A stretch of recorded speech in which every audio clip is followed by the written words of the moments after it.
Good day, everybody. Welcome back to the channel. So if you're a typewriter user, you probably write letters with your typewriter. Well, you may be aware of this, that for centuries we didn't have envelopes. People didn't use envelopes to put their letters in. Instead, they folded up their letter to make its own envelope, typically sealed with a wax seal. And people still do this today. I just received a letter recently, just this last week, from a viewer who sent me a letter folded up and sealed up.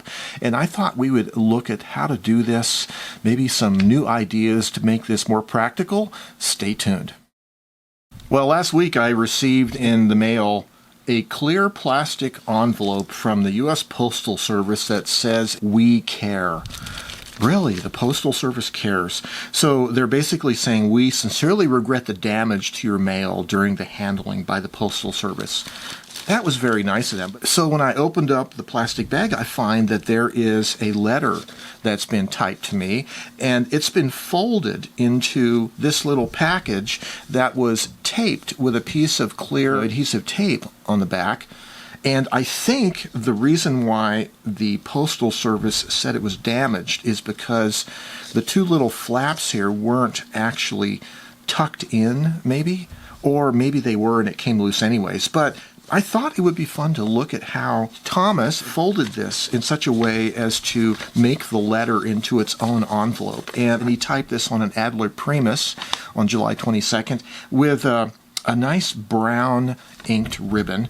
And by the way, I really love his hand-drawn decorative corners on his letter. Very cool, Thomas. And I thought, you know, I've received letters in the past that have been done this way, but I thought it would be a fun idea to just go through this and describe it to you guys, how it works, maybe some new ideas, because, you know, a lot of us who do often write letters are using wax seals with a little wax sealing stamp, and I thought we would talk about maybe some alternatives to that, and also this idea of folding your letter up into its own envelope. Okay, to start with, let's fold up a letter into its own envelope, right? So I have a U.S. letter-sized sheet of paper. It's blank on the backside, and it's one of these Christmassy things.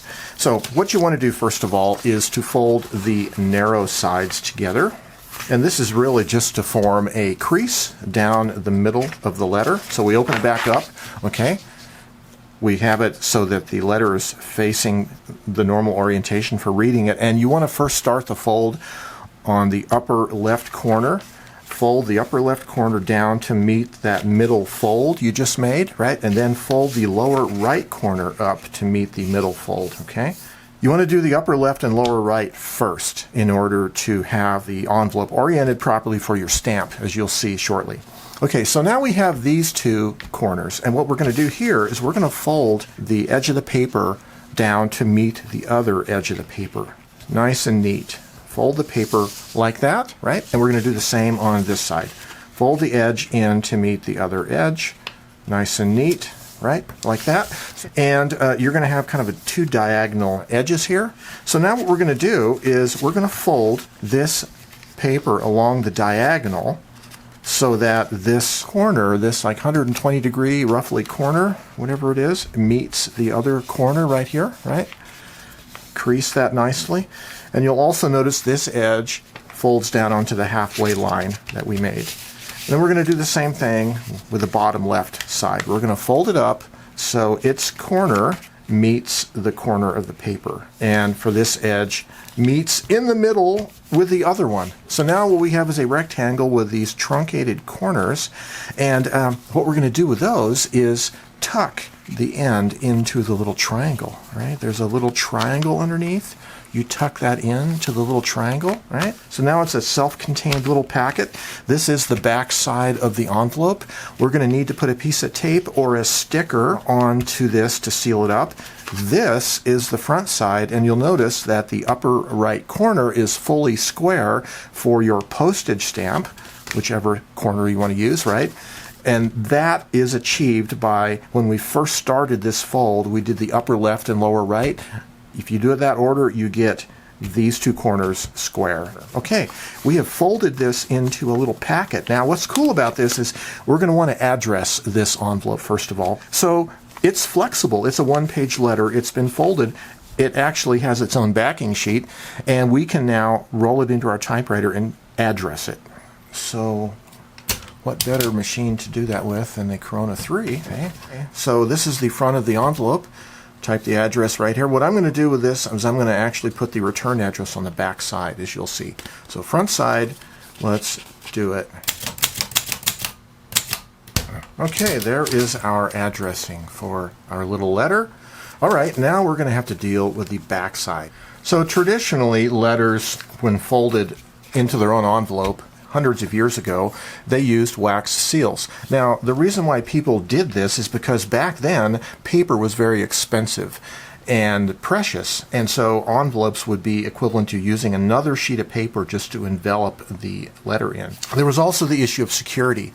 Security was a very important thing back in the day because letters could be opened unless care was taken, and that's one of the reasons for using a seal, is that the seal not only secures the letter from opening itself inadvertently, but you can tell if someone's tampered with it because the seal gets broken, because the wax is brittle. The problem with using wax seals in this day and age, at least in the United States, is the U.S. Postal Service doesn't like you to use them because they can't roll the letter through their automatic sorting machines. And what'll happen is I've had wax seal letters get returned to me where the postage I put on the letter, they cancel it, and now I have to put it in a new envelope and use a whole nother stamp, right? Or the option also is to submit the letter and pay extra postage up front so they can hand cancel it. So even though we live in a plentiful age of paper, we might not always have plenteous paper inexpensively. So wax seals are really impractical for the Postal Service. We like to save on paper, so an envelope actually represents a whole nother sheet of paper in terms of the amount of paper used. So I think it's a good alternative to try to, instead of using wax sealed envelopes, let's not wax seal our self-folded letter. Let's find an alternative way to seal it instead of using that. So tape is certainly a valid option here, but also it would be nice to have a return address on the back. Now, I think the envelope is a little bit small, this size letter, for typing a return address up here, especially considering that the corner is cut off, right? So I'm going to put the return address on the back anyway. So what does that mean? Well, I have a couple options here. First of all, a lot of us are getting stickers or return address labels from various advertisers in the mail. Like this is from AAA Life Insurance. We don't even have to pay for address labels because people send us adhesive address labels. So you could stick an adhesive address label over here. You could also use the adhesive address label itself as the seal for the envelope, which I think is a very cool idea. But there's also a couple other ideas that you could do. So you could take these Avery 5260 type labels, take a sheet of these, stick it in your typewriter and type your return address on one of these labels. These are sized 1 inch by 2 5/8 inches, and they would go perfect to seal up the envelope, right? It would provide a seal and also would provide you with the return address all in one step, which I think is a really cool solution. However, there's yet another idea that I think will be fun. So one of the things you could do is put stickers on this to seal it up. This is a Ted Monk sticker, by the way. Thank you, Ted. But you could collect stickers of all kinds. You could seal up the letter with a cool sticker instead of using sealing wax, which I think really is a better idea these days. Stickers are readily available. You could even go with a larger sticker. This happens to be my grandson's clothing company, Flexico Clothing. I also have other little miscellaneous stickers. Someone gave me this owl sticker. You could kind of put it on here and that would actually provide a lot of sealing, right, to seal up the surface, and you could still type a return address on there. There's also stickers that you can buy at craft stores. You know, super fun kinds of stickers, right? You can use these to seal up the envelope and then type your return address up on top here, right? That's fun. But I think the idea I like the best is making your own sticker, right, to seal up. So if you're a crafter, you probably have a bunch of different kinds of paper. Like this is kind of a honeycomb type paper. You could cut a little strip out, use a glue stick, and glue stick your own sticker, basically making your own sticker. And I personally think this is the craftiest, best idea, because instead of relying upon manufactured stickers, like factory made, right, even though they're cool, we're going to make our own, and it's going to be U.S. Postal Service compliant instead of having to use the wax seal and pay extra postage, which costs us more money, which we're conscious about. Okay, what are we going to make our sticker with? Well, obviously I mentioned you could get some crafty little paper like this and cut out a little sticker, but you could also take old magazines or newspapers and find like little graphic things that you could turn into a sticker. So I have a number of options here. Where was my other piece of paper? Oh yeah, here we are. This was the back of a Smithsonian magazine, I think. Well, anyway, there's all kinds of options here, but I kind of like this orange. This is a Grand Marnier advertisement, no sponsor. So let's just do the Grand Marnier, shall we? I think this is a cool idea. So let's just cut a little strip of this, like a sticker whip strip. And then I'm going to take these serrated scissors, with a serrated on the short edge, so it looks like a little sticker. And I think I'm going to just center it up like that. Okay, look at that. Now, isn't that cool? Yes, that is cool. Yes, you're supposed to say, yes, Joe, it's cool. Okay, it's cool. So I'm going to use a glue stick to stick this little homemade sticker right here to seal up the envelope. But what I want to do is maybe I'm going to type on here, open here, so that a person, this is kind of a non-conventional envelope, and so by typing open here, hopefully they'll get the idea, oh, I have to cut across there to open it. So let's get our typewriter. I think that's pretty cool. But before we actually put the sticker on, let's address the return side of the envelope. All right, we have it return addressed. Glue stick time.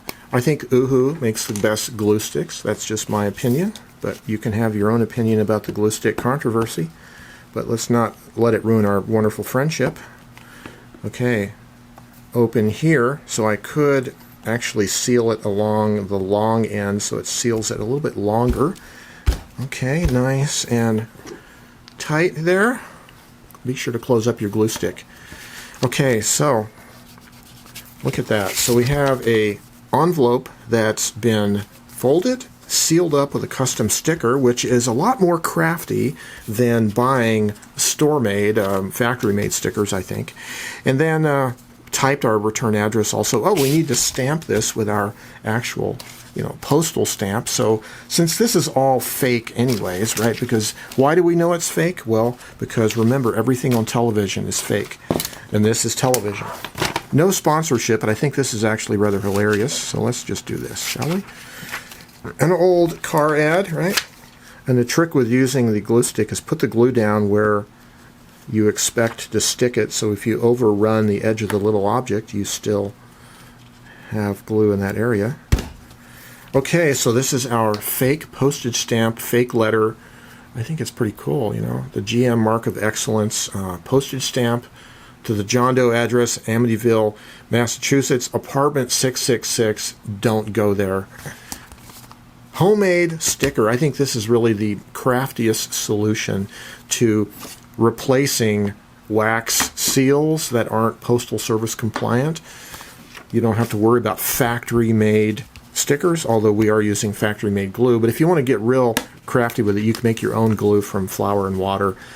So you might remember our friend Thomas, who sent us this self-folded letter, and it got opened inadvertently in shipping, and the Postal Service had to deal with it. One of the things we could do here is, along with our sealing sticker that we made, we could actually put a couple little small stickers here and here on these triangular flaps just to keep them from inadvertently coming loose. Don't know if that's a real problem. So you could, as we made our homemade sticker, you could make your own inadvertent stickers.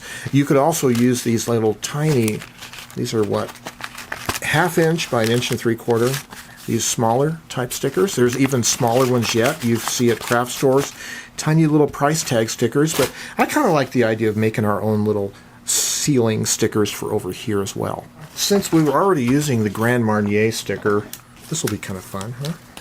So you can use junk mail advertisements that you get in the mail, or used magazines, right? Advertisements in magazines you can use for this purpose. But I advise you not to cut up the library's magazines. They don't belong to you, so do not do that. But junk mail flyers, I think, are fair game. I'm going to just seal this guy up. It's just to ensure that the envelope doesn't come loose, and it also adds a little craftiness to it. It kind of makes it look fun, right? If you're a real serious crafter, you would probably object to the idea of using pre-manufactured, stickers, advertisements as stickers, but if you are a real crafter, you would be using one of those Cricut paper cutting thingies, and you could go to town with your Cricut machine and make all kinds of custom little scraps of paper to use as stickers. But there you go. I think it's pretty obvious, hopefully to most people when they receive this letter, that you would just slice the stickers open to open the envelope. But if you wanted to make it a little bit more obvious for somebody, you could actually draw some dashed lines. Is it a dashed line or a hyphenated line?